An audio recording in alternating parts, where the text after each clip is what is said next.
Thank you, Lasker here.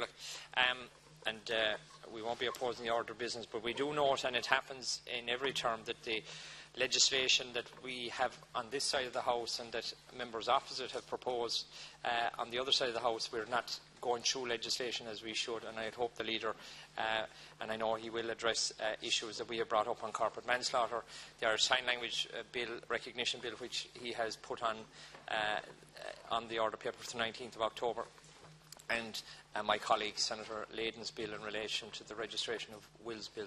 There's quite a number on this side, and other parties have them as well, that we could be taking. I know the statements are valuable, but I think legislation obviously would be important.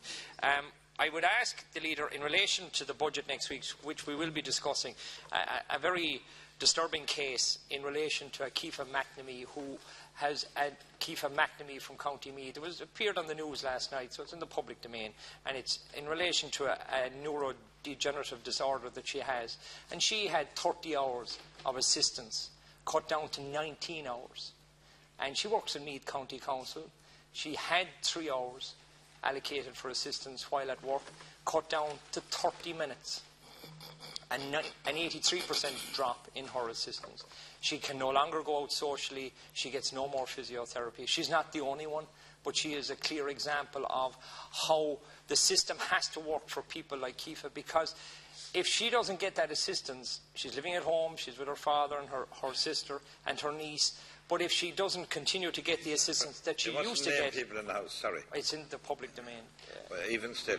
And in relation to that, you know, the alternative, instead of providing the hours that she had, the 30 hours while she is in the community, or the 3 hours a day when she is at work, she has to go into residential care, which of course will cost the state 10 times as much as what her assistance is at the moment. So I'd ask the leader, in relation to that case, that she would get the assistance, but all those who are seeing their hours cut would get that assistance instead of being faced with the grim alternative of being put into care, a young lady put into care for the rest of her life.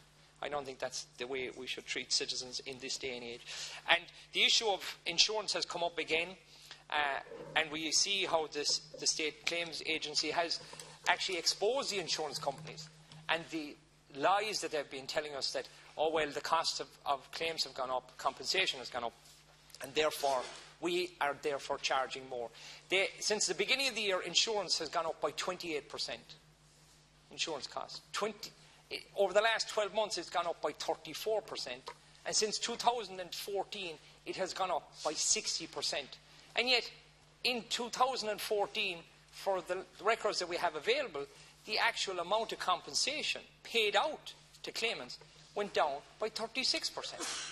So we have price gouging by the insurance companies. They're profiteering when it comes to hiking up the insurance premiums. People are going out of business as a result, and therefore we see a situation which is highly unacceptable, that the insurance companies seem to be acting as a collective, pushing up the cost of premiums, and in some instances, and this also has been a feature, where people are about to need things like life cover or critical illness cover, the insurance companies are now suspending cover and eliminating cover. We had a case which was highlighted yesterday, the 5 critical illnesses, which include cancer and others. People who have been paying premiums for the last 10 years are told, from now November, actually, we're discontinuing that, you'll have to go to another company.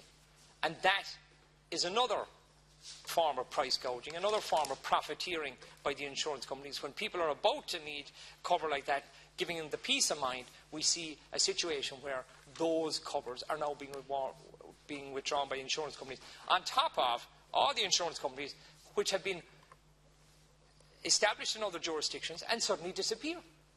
We had it with Setanta, just disappeared overnight, 14,000 people left without insurance. And who's picking up the tab? We're picking up the tab. So the insurance industry, despite all the regulations that we have in banking, another financial sector, which seems to be profiteering, seems to be doing its own thing, and ultimately it's the citizen is losing out, and as a result businesses are being affected and people are going out without insurance. There's 2.1 million people on the road which by law have to have insurance. Every person who has a motor car must have an insurance. 2.1 people. We're forcing them to have insurance. They should have insurance. but we're not giving them the protection that they require. I know the leader has organised debates on it before, but I think given the fact that the State's Claims Agency has exposed the fact that the insurance companies aren't paying out all that they claim that they're paying out, or it's not near as high as they claim, we need action by the government on this issue.